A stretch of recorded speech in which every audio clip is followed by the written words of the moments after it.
बात करेंगे मौसम की। बड़ी खबर यह है कि उत्तर भारत में सर्दी का सितम जारी है। कई शहरों में कोहरे ने रफ्तार को ब्रेक कर दिया है। दिल्ली एनसीआर के कुछ इलाकों में धुंध छाई हुई है। लोग इस वक्त काफी ज्यादा परेशान हैं। हालांकि दिल्ली एनसीआर में बीते कई दिनों से हम देखें तो गर्मी का एहसास लोग कर रहे हैं। तपिश भी देखने को मिल रही है दोपहर के वक्त, लेकिन सुबह और शाम की ठंड है। खासतौर पर जब ठंडी हवाएं चल रही हैं तो वो लोगों की दिक्कतें बढ़ा रही हैं। यूपी के कई शहरों की बात करें तो क्योंकि यहाँ पर कोहरा छाया हुआ है, आप इन तस्वीरों में देख सकते हैं, और क्योंकि दृश्यता यहाँ पर काफ़ी ज़्यादा कम हो चुकी है तो लोगों की कठिनाइयाँ काफ़ी ज़्यादा बढ़ चुकी हैं। लोग अपने घरों से अगर निकल रहे हैं, कहीं ट्रैवल कर रहे हैं, तो उनको कहा जा रहा है कि वो विशेष तौर पर सावधानी बरतें, क्योंकि आप देखेंगे कि कई जगहों पर जो दृश्यता है, जो विजिबिलिटी है, वो घटकर 100 मीटर की ही रह चुकी है। ऐसे में मौसम विभाग की तरफ से जो पूर्वानुमान है वो भी यही है कि आने वाले दिनों में भी हालात कमोबेश ऐसे ही बने रहेंगे।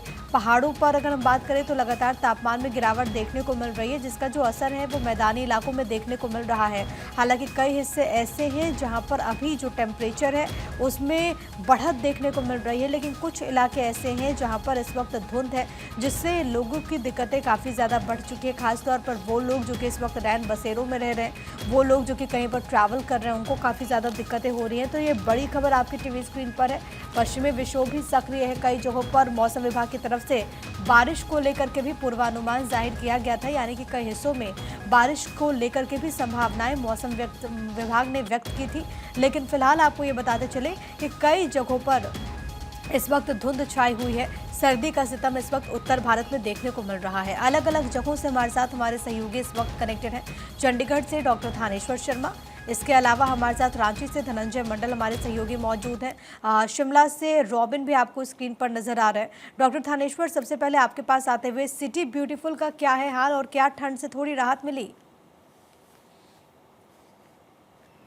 देखिए, सिटी ब्यूटीफुल वासियों को ठंड से कुछ राहत मिली है, लेकिन रात के समय जो टेम्परेचर है वो बहुत कम हो जाता है, जिसलिए रात के समय जो नाइट शिफ्ट में काम करते हैं या जो नाइट में कहीं ट्रैवल करते हैं, उनको अत्यधिक परेशानियों का सामना करना पड़ रहा है। जैसे जैसे शाम होती है तो शीतलहर चलनी शुरू हो जाती है। हालत यह है कि रात के समय टेम्परेचर काफी चंडीगढ़ के साथ साथ हरियाणा और पंजाब में 4 से 5 डिग्री रह जाता है, लेकिन जैसे जैसे सवेरा होता है शीतलहर के थपेड़े कुछ कम हो जाते हैं और लोगों को कुछ राहत की सांस मिलती है। सबसे बड़ी बात है कि चंडीगढ़ के साथ साथ हरियाणा पंजाब में धुंध बिल्कुल भी नहीं पड़ रही है, लेकिन कल सुबह 9 बजे धुंध इतनी ज्यादा पड़ गई थी कि विजिबिलिटी हरियाणा के 6 जिलों के अंदर विजिबिलिटी 0 हो गई थी, जिसके कारण लोगों को ट्रैवल करने में अत्यधिक परेशानियों का सामना करना पड़ रहा था।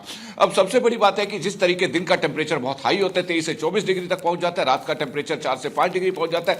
ऐसे में सूखी ठंड के कारण गला खराब, खांसी और जुकाम के पेशेंट की संख्या लगातार बढ़ती जा रही है। इसलिए ऐसे में स्वास्थ्य विभाग ने खासतौर पर एडवाइजरी जारी करके कहा है कि इस ठंड को हल्के में मत ले।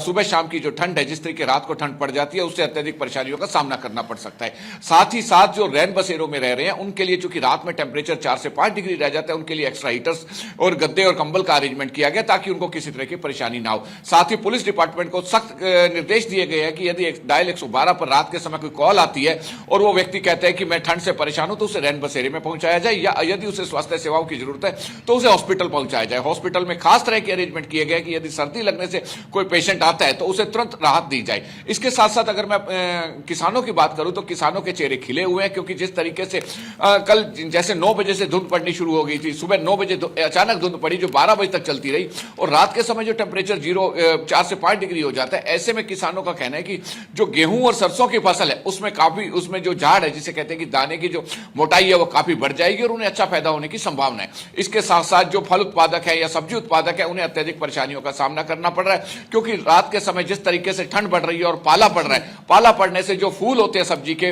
वो मर जाते हैं और उनकी आगे ग्रोथ नहीं हो पाती, जिस कारण उन्हें आर्थिक नुकसान का सामना करना पड़ रहा है।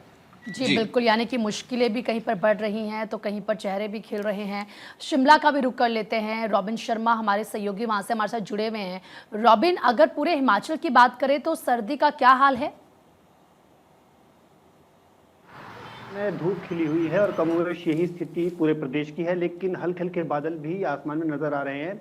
और मौसम विज्ञान केंद्र का अनुमान है कि आज दोपहर बाद एक बार फिर पश्चिमी विक्षोभ प्रदेश के अंदर सक्रिय होगा और कल खास तौर पर इसका असर देखने को मिलेगा, यानी कि 31 जनवरी को हिमाचल प्रदेश के कुछ इलाकों में बारिश बर्फबारी का अनुमान है।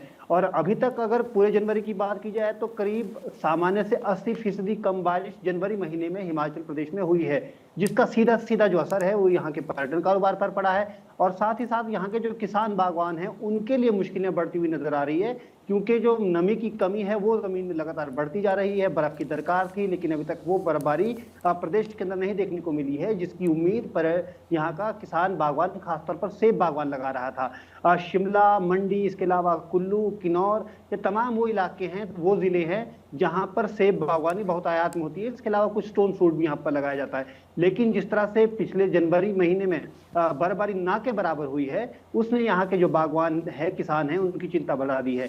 और वहीं इसी के साथ क्योंकि मौसम लगातार प्रदेश में साफ बना हुआ है, तो जो प्रदेश के निचले जिले हैं वहां पर लगातार सर्दी महसूस की जा रही है। सुबह कोहरा उनको परेशान कर रहा है, इसके अलावा पाला पड़ने की दिक्कत, उससे वहां के किसानों के लिए भी एक जो समस्या है वो खड़ी हो गई है। बहरहाल क्योंकि अब कल यहाँ पर प्रदेश में बारिश और बर्फबारी का अनुमान लगाया गया है, तो ऐसे में यहाँ के जो लोग हैं वो उम्मीद कर रहे हैं कि कल यहाँ पर अच्छी बारिश और बर्फबारी देखने को मिले। खास तौर पर पर्यटन कारोबारी, क्योंकि शिमला, मनाली, कुल्लू और डलहौजी जैसे जो तमाम पर्यटन क्षेत्र है, यहाँ पर लोग उम्मीद करते हैं कि बर्फबारी देखने को मिले, ताकि जो सफेद चादर है उसको देखने के लिए पर्यटक बहुत आयात में पहुंचे और यहाँ का जो कारोबार है उसको एक पंख लगे।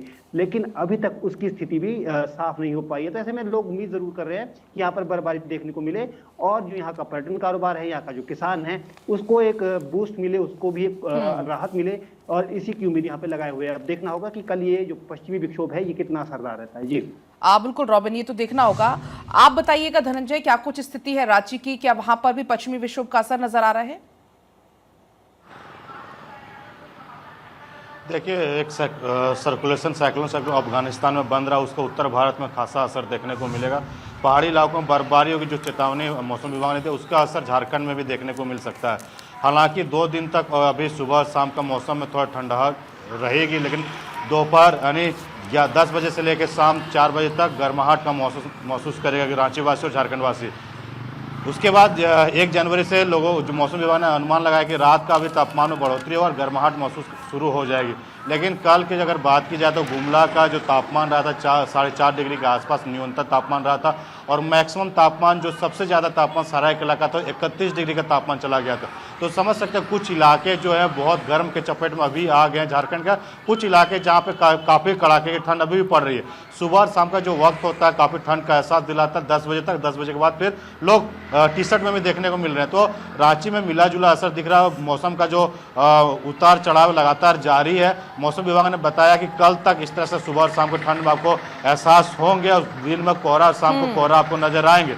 लेकिन हाँ, जो फ्लाइट है उसमें कोई भी दिक्कतें सामना नहीं करना पड़ा। जो फ्लाइट है सही समय पे आ रही है। लेकिन हाँ, ट्रेन जो दूर बॉम्बे या दिल्ली तरफ से जो ट्रेन आ रही है उनमें थोड़ी कई घंटों लेट से पहुंच रही है, उसमें थोड़ी दिक्कत हो रही है। हालांकि फ्लाइट को समय जो पूर्व निर्धारित समय होता है उसमें उसी निर्धारित समय पे वो उड़ान यहाँ से भर रही है और लैंडिंग भी हो रही है। हालांकि जो मौसम विभाग ने ये एक चीज अनुमान लगा दिया है कि काफी परेशानी लोगों को ऐसे में चूंकि हो भी रही है। फिलहाल बहुत शुक्रिया आप सभी का पूरी जानकारी देने के लिए।